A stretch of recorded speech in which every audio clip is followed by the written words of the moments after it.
মৰমৰ শিক্ষাৰ্থীসকল, গ্ৰীক দাৰ্শনিক এৰিষ্টটলৰ এটা সংজ্ঞাৰে আজি আমাৰ শ্ৰেণীটো আৰম্ভ কৰিম। এৰিষ্টটলে কৈছিলে যে মানুহ অকল সামাজিক প্ৰাণীয়ে নহয়, মানুহ ৰাজনৈতিক প্ৰাণীও। মানুহৰ জীৱনৰ প্ৰতিটো খোজ আৰু স্তৰতে ৰাজনীতি বিজ্ঞানৰ ধাৰণা আৰু সিদ্ধান্ত প্ৰতিফলিত হয়। সমাজৰ ক্ষুদ্ৰতম গোট পৰিয়াল, সেই পৰিয়ালৰ মুৰব্বীজনৰ লগতে পৰিয়ালৰ লোকসকলে পৰিয়ালৰ নীতি নিয়মসমূহ মানি চলিব লাগে। ঠিক সেইদৰে এখন ৰাষ্ট্ৰৰ নাগৰিকসকলে ৰাষ্ট্ৰখন সুপৰিকল্পিতভাৱে আৰু সুন্দৰভাৱে পৰিচালনা কৰিবৰ বাবে নাগৰিকসকলেও ৰাষ্ট্ৰৰ নিয়ম কানুন বা নিয়ম নীতি মানি চলিবলগীয়া হয়। সমাজৰ সেই নীতি নিয়ম মানি চলি নিজৰ আৰু সমাজৰ কাম কৰি আগবাঢ়ি যাবলৈ হ'লে ৰাজনীতি বিজ্ঞানৰ জ্ঞান থকাটো নিতান্তই প্ৰয়োজনীয় কথা। এতিয়া সেই উদ্ধৃতিটোক সাৰোগত কৰি আমি আলোচনা কৰিম ৰাজনীতি বিজ্ঞান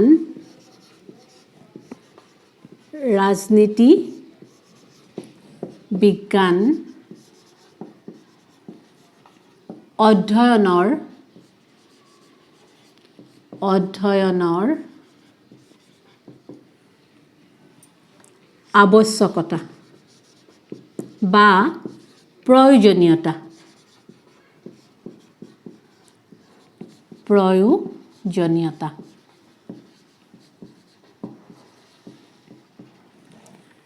আমিনো কি কাৰণে ৰাজনীতি বিজ্ঞান অধ্যয়ন কৰা প্ৰয়োজন সেই সম্পৰ্কে আমি এতিয়া বিস্তৃতভাৱে আলোচনা কৰিম। প্ৰথমেই আমি ক'ব পাৰোঁ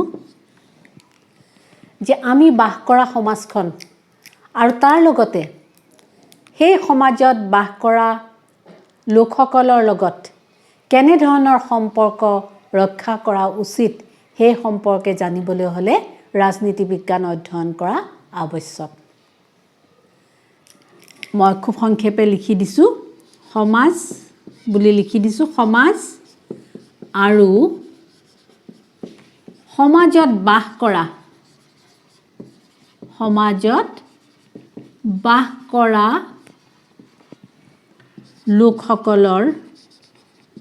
লোকসকলৰ সম্পৰ্ক আমি বুজি থ'লে এই বাক্যটোকে লিখিব পাৰিম যে ৰাজনীতি বিজ্ঞান অধ্যয়ন কৰাৰ প্ৰয়োজনীয়তা কি, যে আমি নিজে বাস কৰা সমাজখন আৰু সেই সমাজত বাস কৰা লোকসকলৰ মাজত আমি কেনেধৰণৰ সম্পৰ্ক ৰক্ষা কৰা উচিত সেই কথা ৰাজনীতি বিজ্ঞানৰ অধ্যয়নেহে আমাক জানিবলৈ দিয়ে। দ্বিতীয়তে আমি কি ক'ব পাৰোঁ যে ৰাষ্ট্ৰ আৰু তাৰ লগতে বিভিন্ন সময়ত যিবোৰ ৰাজনৈতিক সংগঠন থাকে, ৰাষ্ট্ৰ আৰু সেই ৰাজনৈতিক সংগঠনবোৰৰ মাজত থকা সম্পৰ্কৰ কথা জানিবলৈ হ'লে আমি ৰাজনীতি বিজ্ঞান অধ্যয়ন কৰা প্ৰয়োজন বা ৰাজনীতি বিজ্ঞান অধ্যয়ন কৰা আৱশ্যক। ৰাষ্ট্ৰ আৰু ৰাজনৈতিক সংগঠন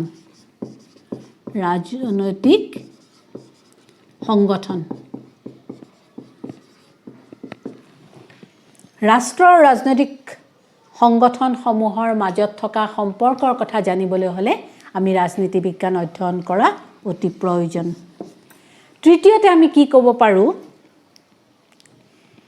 যে বিশ্বৰ বিভিন্ন ৰাজনৈতিক চিন্তা চৰ্চা আলোচনা আদিৰ তুলনামূলক অধ্যয়ন কৰিবলৈ হ'লে আমাক ৰাজনীতি বিজ্ঞানৰ জ্ঞান থকাটো অতি প্ৰয়োজন। আমাৰ সেই সম্পৰ্কে অৰ্থাৎ ৰাজনীতি বিজ্ঞান সম্পৰ্কে আমাৰ জ্ঞান থাকিব লাগিব যে ৰাষ্ট্ৰীয় আৰু আন্তঃৰাষ্ট্ৰীয় পৰ্যায়ৰ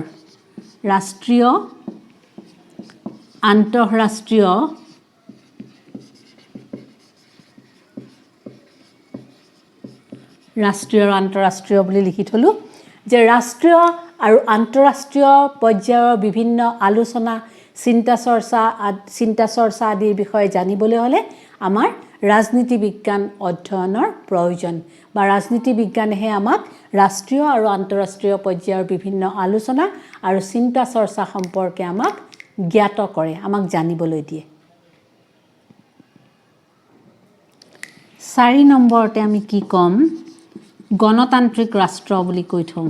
গণতান্ত্ৰিক ৰাষ্ট্ৰ আমি ব্যাখ্যা কৰি আছোঁ যে তোমালোক আমি সকলোৱে জানো যে আমাৰ দেশখন এখন গণতান্ত্ৰিক ৰাষ্ট্ৰ।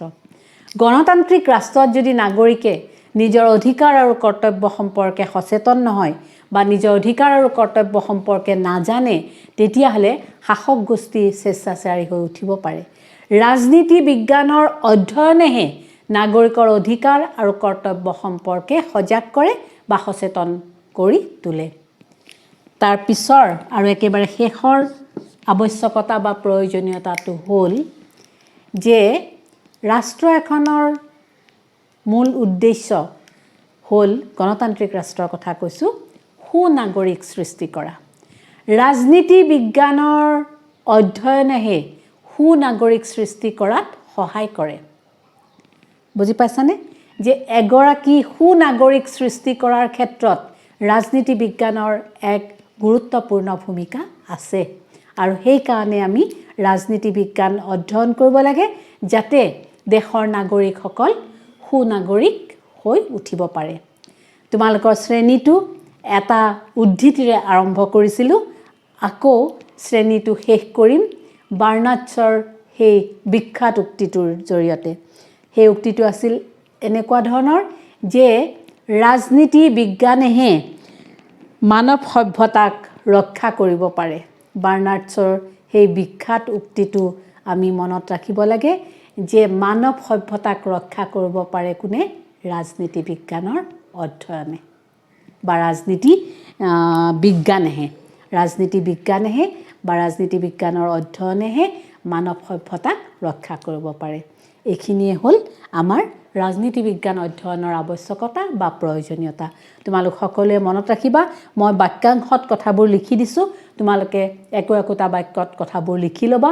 আমি কোৱা ধৰণে পাঠ্যপুথিৰ সহায়ত তোমালোকে লিখিব পাৰিবা। সকলোৱে কুশলে থাকা, সেয়া কামনা কৰি আজি এই শ্ৰেণীটো ইমানতে সামৰিছোঁ। ধন্যবাদ।